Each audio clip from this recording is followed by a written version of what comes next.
sejarah penubuhan Parti Barisan Nasional yang pertama adalah Parti Barisan Nasional merupakan parti campuran utama di Malaysia.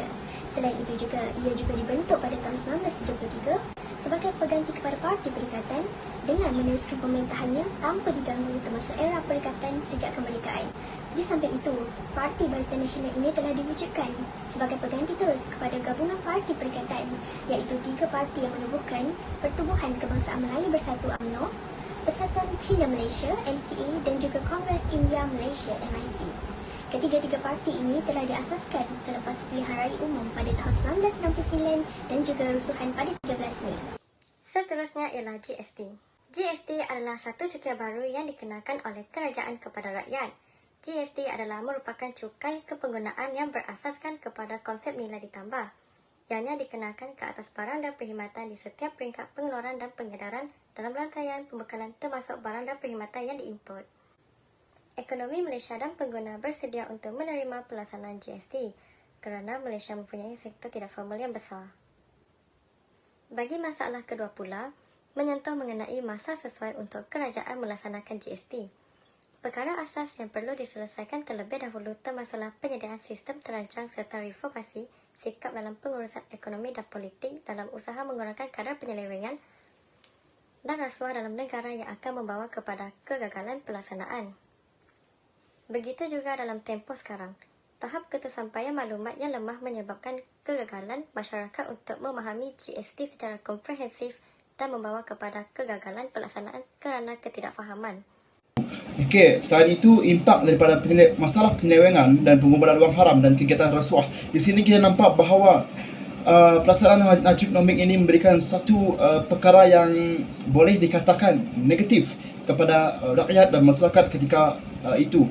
And then pada masa sekarang kita juga mengenal pasti bahawa satu isu yang sangat-sangat sensitif yang telah berlaku pada masa kini, iaitu pasal isu 1MDB. Okey, 1MDB.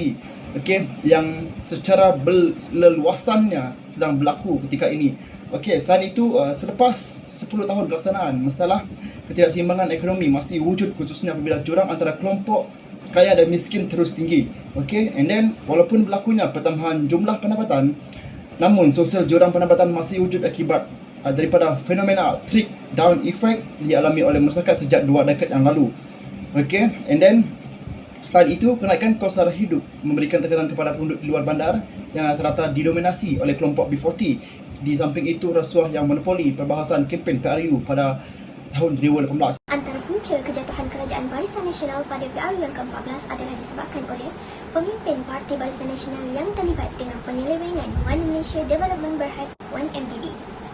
Melalui laporan Ketua Audit Negara berkaitan 1MDB, kira-kira 28 bilion tidak dapat dikesan ataupun telah hilang dan terdapat lebih kurang 4.5 bilion yang diseleweng daripada 1MDB dan terkini dalam proses untuk merampas semua aset yang diperolehi daripada wang tersebut. Penglibatan Najib Razak dalam skandal One Malaysian Development Berhad menyumbang kepada kejatuhan Najib Nomik apabila legitimasi kepimpinannya mula terhakis.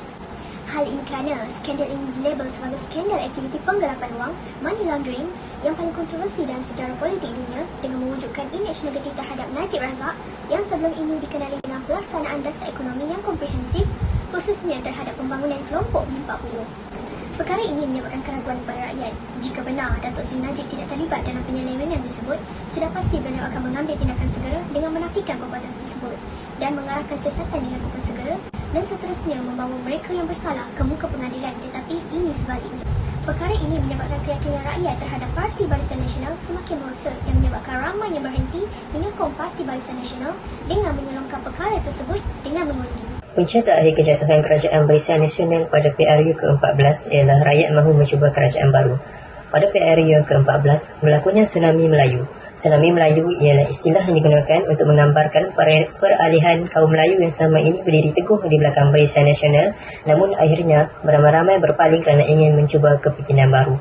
Hal ini didorong oleh skandal-skandal politik yang berlaku dan juga dikaitkan dengan pemimpin-pemimpin tertinggi Parti Barisan Nasional. Pengaruh ini berjaya disebarkan melalui media sosial hingga akhirnya mampu mencapai majoriti yang cukup untuk membolehkan Pakatan Harapan menewaskan Barisan Nasional pada PRU yang ke-14. Antara media sosial yang digunakan ialah Instagram, Twitter dan juga Facebook, bertujuan untuk mempengaruhi rakyat terutamanya golongan-golongan muda. Selain itu, kehadiran 1.4 juta pengundi baru pada PRU yang ke-14 juga memberi kesan yang cukup kuat untuk membolehkan Pakatan Harapan menewaskan Kerajaan Barisan Nasional pada ketika itu.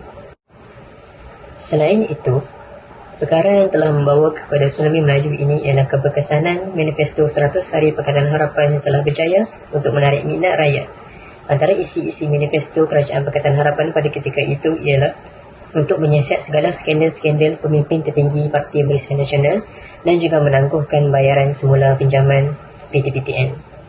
Beralih kepada kesimpulan, kejatuhan kepimpinan Barisan Nasional buat kali pertama dalam sejarah negara setelah 60 tahun memegang tampuk kepimpinan merupakan kelemahan daripada kepimpinan mereka tersendiri. Selain itu, ianya juga berpunca daripada terbongkarnya penyelewengan-penyelewengan besar yang berlaku dalam pemerintahan Barisan Nasional seperti 1MDB.